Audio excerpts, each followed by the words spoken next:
So problem 8.3.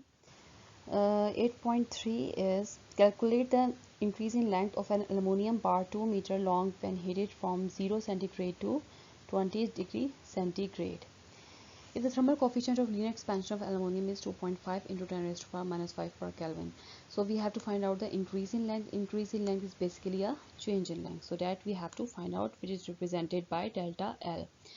An aluminum bar is 2 meter long. It means this is the initial length of bar, that is L naught is equals to 2 meter, and it is heated from 0 degree centigrade to 20 degree centigrade, means this is the initial temperature and 20 is the final temperature. So we just have to subtract to get the change in temperature, which is 20 degree centigrade, that is equals to 20 Kelvin. And thermal coefficient for linear expansion of aluminum is 2.5 into 10 raised to power minus 5 per Kelvin. This is represented by sine alpha.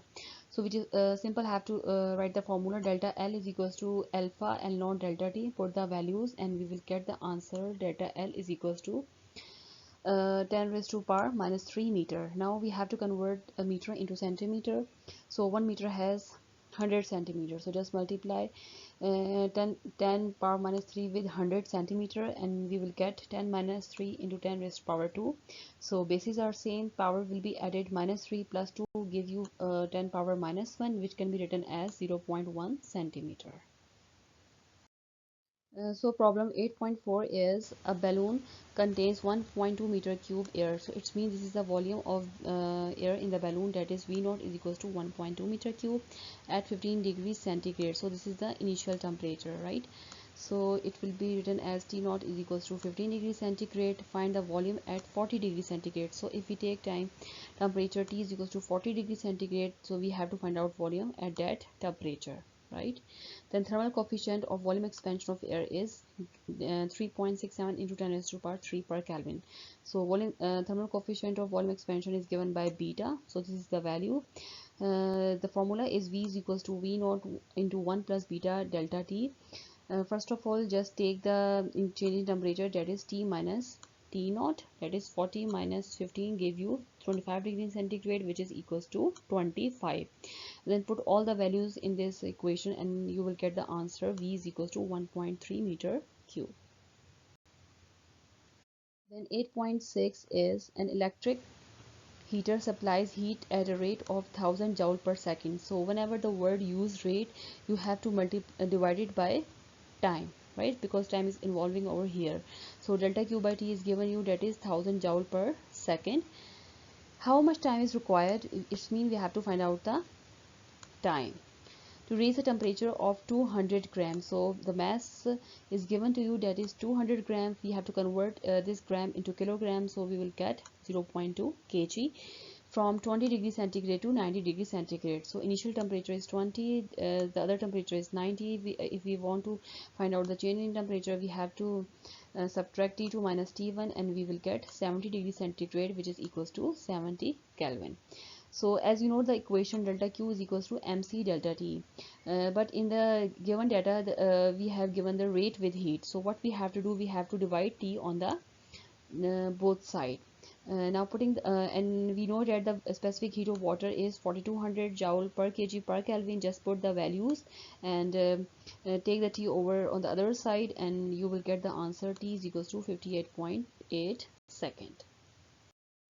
Now 8.7 is how much ice will melt by 50,000 joule of heat. So latent heat of fusion of ice is 336,000 joule per kg. So it's mean the heat is given to us, that is 50,000 joule, and latent heat of fusion, that is represented by H. F is given to you 336,000 joule per kg, and we have to find out the mass of ice, right? So as we know that HF is equals to delta QF by M. Take the M on the other side, so we will find out the value of M. Just put the values and you will get the answer, 0.149 kg. Now the answer is given in grams, so you just have to know that that kilo has 3 zeros, and if you just move this point over there, you will get 10 power minus 3, and then you will get the answer in grams. Gives you 149 gram, which is nearly equal to 150. Now 8.8 is Find the quantity of heat needed to melt 100 gram of ice at minus 10 degree centigrade to 10 degree centigrade. So we have to find out the quantity of heat. So quantity of heat is given by delta Q, and the mass is given to you, that is 100 gram, and we have to convert this gram into kilogram, so we will get 0.1 kg, right?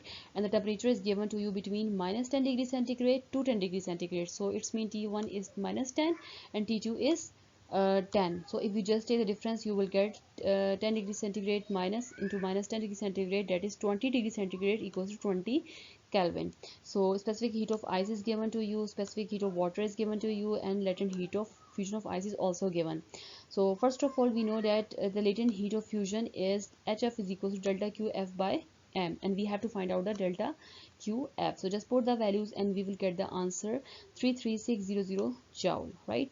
Now we have to find out the energy that is required to melt from 10 degree centigrade to 0 degree centigrade for ice. So again we use the same formula, but here we will use the specific heat capacity of ice, and temperature is T1 minus 10 and T2 is 0, and the difference is 10 Kelvin. So just put the values and you will get delta Qi is equals to 2100 joule.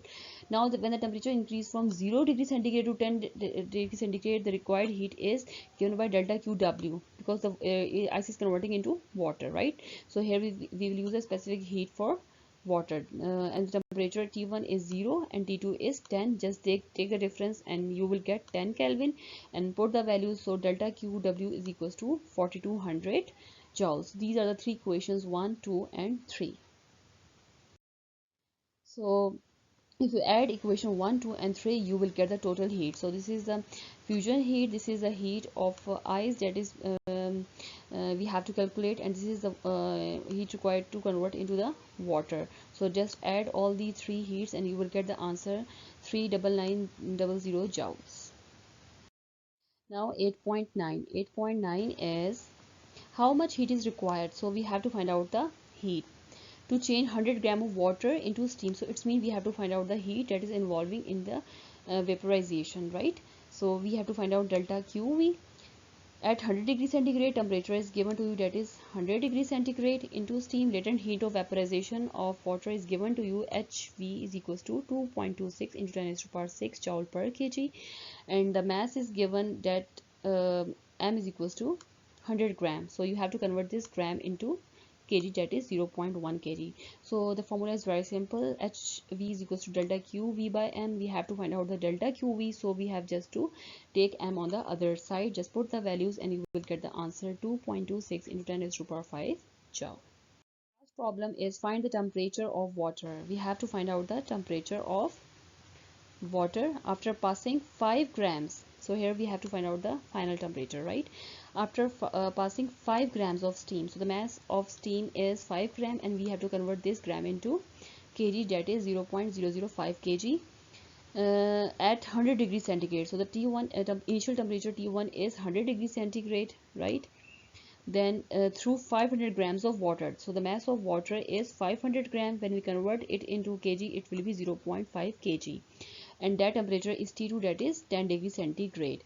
Or now note that specific heat of water is given to you, that is 4200. We write over here, and latent heat of vaporization of water is also given to us, that is HV, that is 2.26 into 10 raised to power 6 joule per kg. Now first of all, we have to find out the latent heat lost by the steam. So it is very simple. Delta QV is equals to MHV. Just put the value and you will get the answer. Delta QV is equals to 11300 joule.